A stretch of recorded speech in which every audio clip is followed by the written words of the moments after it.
The simplest way to fight piracy isn't DRM. It's making your service so good that paying for it feels like the smarter choice than stealing it.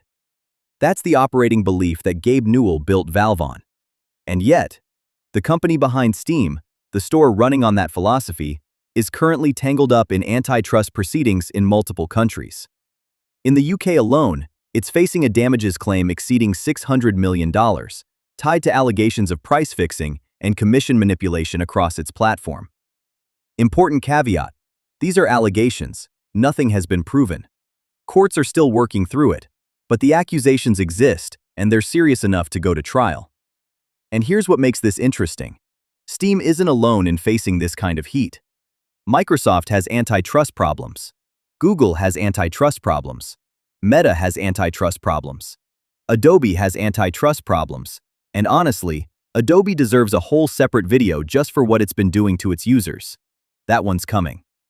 Every one of those companies has become synonymous with corporate greed in the eyes of the people who use them. Users feel squeezed, overcharged, and trapped. And Steam faces the exact same legal accusations. But here's the twist. Steam doesn't feel like those companies to its users. People genuinely prefer it. So what's going on? Does Steam behave like a monopoly? Arguably, yes. Does the average user care? Apparently not. And that gap is worth understanding properly. One of the central accusations against Steam is something called the Parity clause. If you've never encountered this term before, here's what it actually means. When a developer lists a game on Steam, they agree, under this clause, that they cannot sell that exact same game for a lower price on any competing platform. So imagine a studio prices their game at $30 on Steam. They also want to sell it on Epic for $25. Under the Parity clause, Steam allegedly won't allow that. The Epic price has to match the Steam price. If a developer violates this, they risk consequences on the platform. That's the accusation. Now, why would Steam need this rule? Follow the money. Steam keeps 30% of every sale that goes through its storefront. 30%. You sell a game for $10 on Steam, $3 go straight to Valve. The developer walks away with $7. Epic Games built its entire business pitch around undercutting that number. On Epic, developers keep nearly everything until their game reaches 1 million sales. Then a far smaller percentage kicks in. That means a developer on Epic can price their game lower and still make the same margin per sale. Without the Parity clause, they'd have a real financial incentive to go cheaper on Epic. Steam, according to the allegations, used this clause to neutralize that advantage, forcing uniform pricing so its 30% commission faces no competitive pressure. Again, allegations only, not proven. Legal proceedings are ongoing, but the logic is coherent, which is why the lawsuits have made it this far. But the antitrust case isn't the only shadow over Steam. There's another one that millions of users encounter directly every day: loot boxes. Counter-Strike cases. You know what they are. You buy a key, open a case, and you either pull something rare or something completely worthless. The rare outcomes include things like a factory-new Karambit blue gem, a cosmetic skin whose market price can run into the hundreds of thousands of dollars, depending on its specific pattern. A sapphire Doppler regularly sells for well over $10,000. These aren't made-up numbers. These are real prices on Steam's own marketplace, for items that started as drops in a loot box.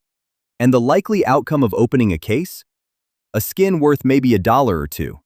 You pay real money for an unknown reward. That is the textbook definition of gambling. New York State filed a formal legal complaint against Valve over exactly this. Regulators in multiple countries have raised the same alarm. This isn't a niche concern. So you have a parity clause allegedly suppressing competition, a gambling mechanic embedded in one of its most popular games, and active antitrust lawsuits in multiple jurisdictions. By any reasonable measure, that should be enough to turn users against Steam, the way users have turned against Adobe or Meta. But it hasn't. So the question is, why not? The single biggest structural reason Steam behaves differently from other tech giants is also the least visible one. Valve is a private company. Its shares are not publicly traded. There are no institutional shareholders. There is no board with the power to override Gabe Newell. There is no quarterly earnings call. Compare that to Microsoft. Microsoft is publicly listed. Its major shareholders manage billions of dollars, and they want returns. Not eventually. Now. When AI became the buzzword of the moment, when some investor hears AI and thinks it sounds like money, Microsoft has to respond. It integrates AI into everything, ready or not. Who absorbs the cost of that? The user. The person who just wants Windows to work, or Excel to open without a Copilot sidebar, or Teams to not crash during a meeting. They get features added to their software not because those features improve the product, but because an investor liked the sound of a word. Valve doesn't have that problem. There's no external party Valve has to satisfy. No quarterly narrative.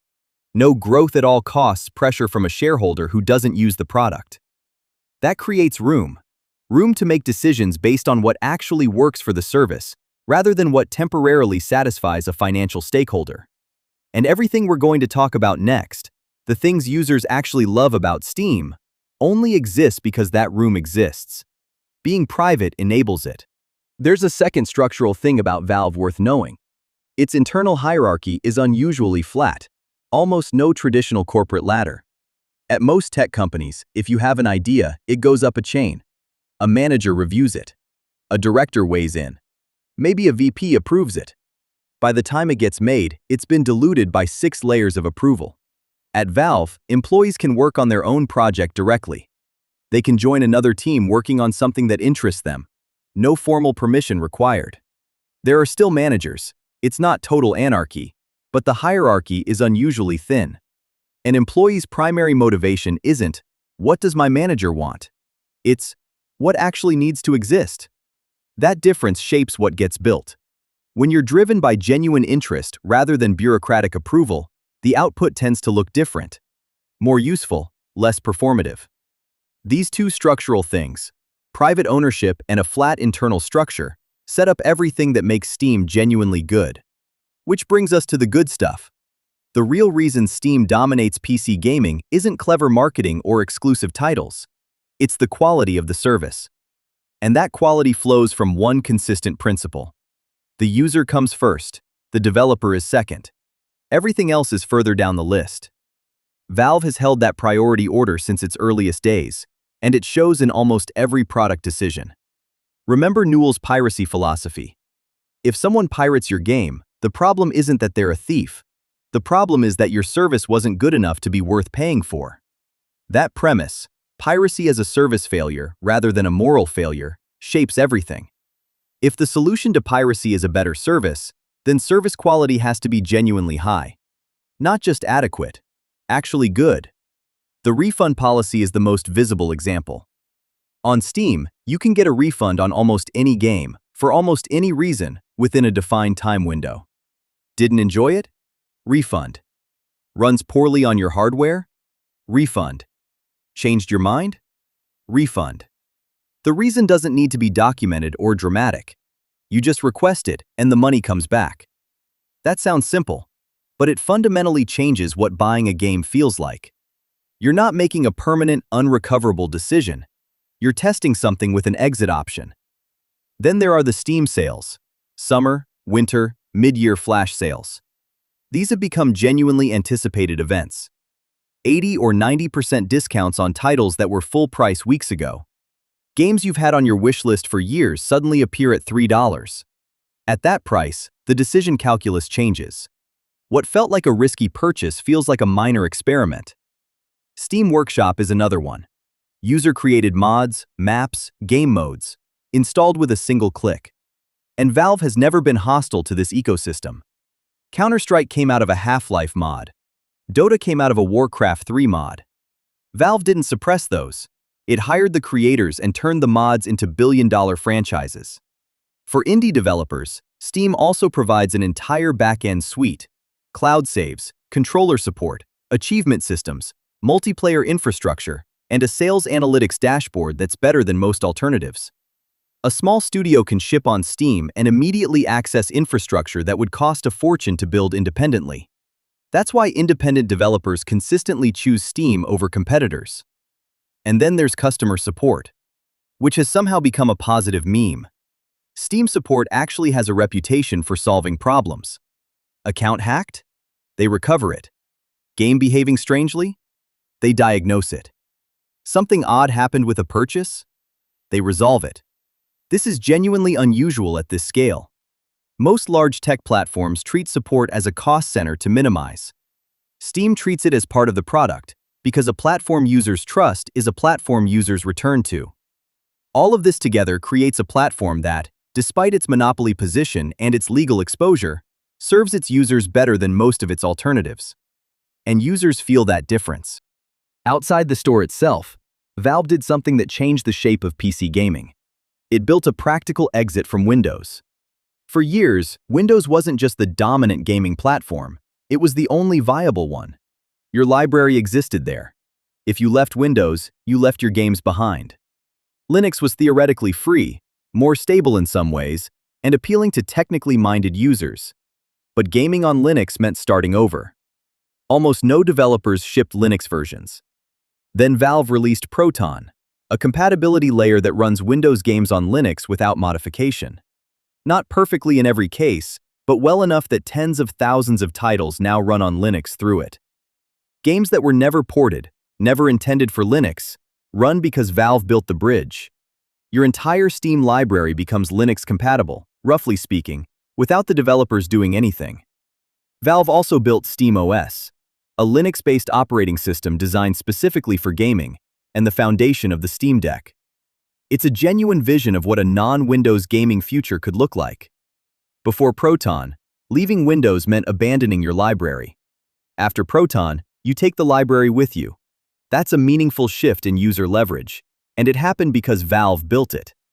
More recently, Valve introduced something that's quietly reshaping game quality: performance predictions on store pages.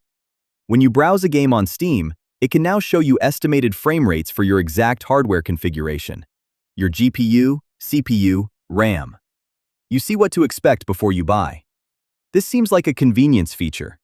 The second-order effect is more significant. Optimization quality is now displayed publicly, visible to every potential buyer. A developer looking at their store page knows that if their game runs at 30 FPS on hardware that should deliver 90, buyers can see that before they spend money. That creates pressure on developers to optimize. Not through a mandate. Valve isn't telling anyone how to build their game, just through transparency. Poor performance is visible. Sales follow. And given that game optimization has been in a genuinely bad state for several years, broken launches, unplayable day-one builds, games that require patches just to function, this intervention matters. From the outside, users see, Steam fights for better performance. Steam liberated us from Windows. Steam gives developers tools instead of roadblocks. The picture that forms is, Valve is on our side. And here's where honesty matters. Does Valve do all of this because it genuinely wants to improve life for gamers? Or is there a colder calculation underneath? The answer is both. And it matters to understand that these aren't mutually exclusive. Valve is a business. It tracks its revenue. The Valve executive team wants that number to increase every year. They are not running a charity, and they've never claimed to be. But here's what separates Valve from Google or Microsoft or Adobe. Its business model structurally requires user satisfaction. User happiness isn't incidental to profit at Valve. It is the mechanism of profit.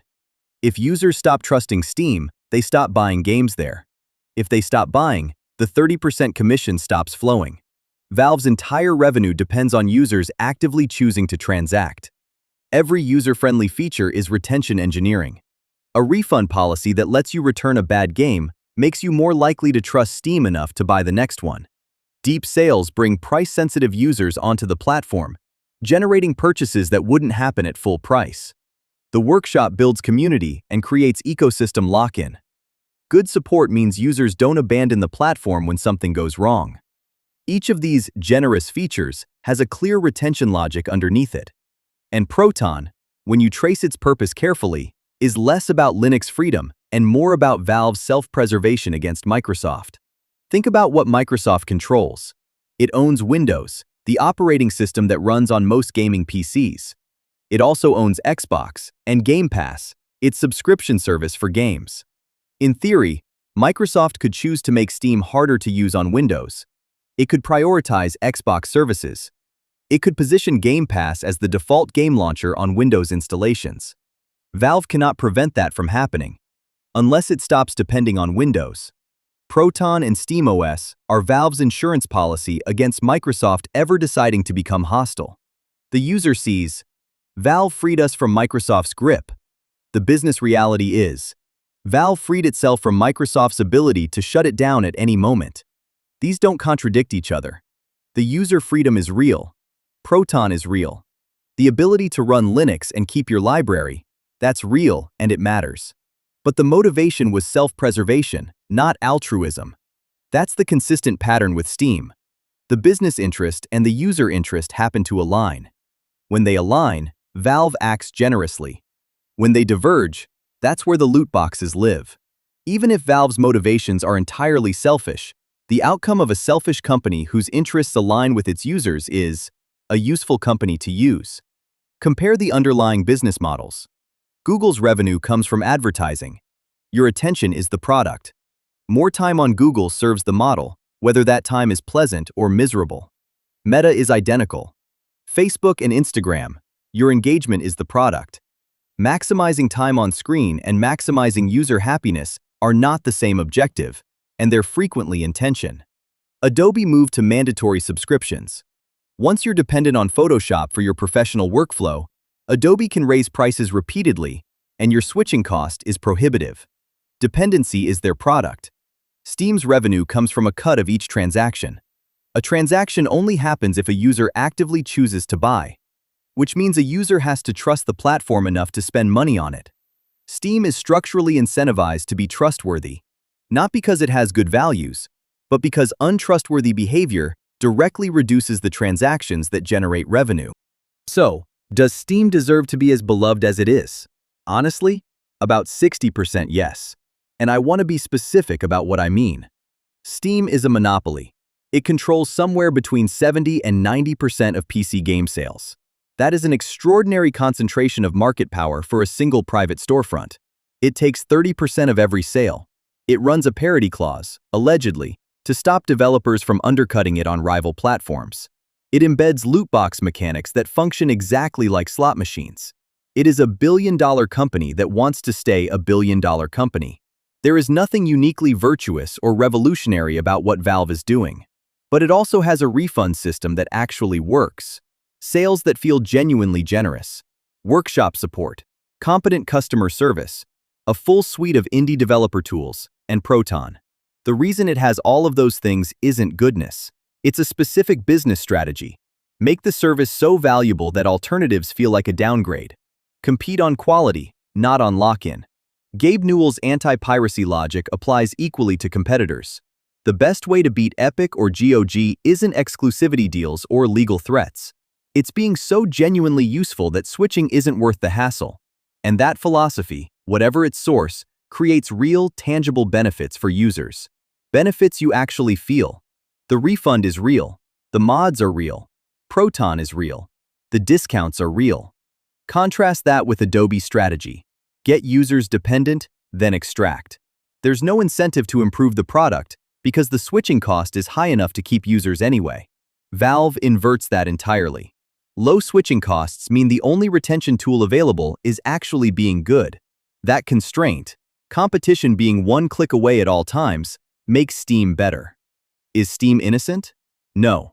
Loot boxes are indefensible. A 30% cut on every sale is steep. The parity clause, if proven, is anti-competitive. Steam exploits its users in real ways. But in the landscape of large tech companies, it remains the clearest example of what a platform looks like when its revenue depends on users genuinely choosing to stay. Not because they're trapped by switching costs. Not because they're hooked on an algorithm. Not because a year of files and software history is held hostage. Because the platform is actually worth using. If Microsoft, Google, Meta, and Adobe had business models that required the user to make an active, voluntary choice every time rather than being passively retained, we'd love those companies too. Even a company with no ethics, no mission statement, and pure profit motivation would serve its users well, if serving users was the only reliable path to profit. That's the actual Steam lesson. Not Valve is good. It's, When the business model aligns with the user's interest, the company behaves like it cares, regardless of whether it actually does. And right now, that alignment is rare enough that we notice it. We notice it enough to forgive the loot boxes and the commission rate and the parity clause accusations. Because compared to the alternative, Steam feels like something that actually works in our direction. And honestly, that might be all we have the right to expect. Or maybe we should hold it to a higher standard. That's worth thinking about.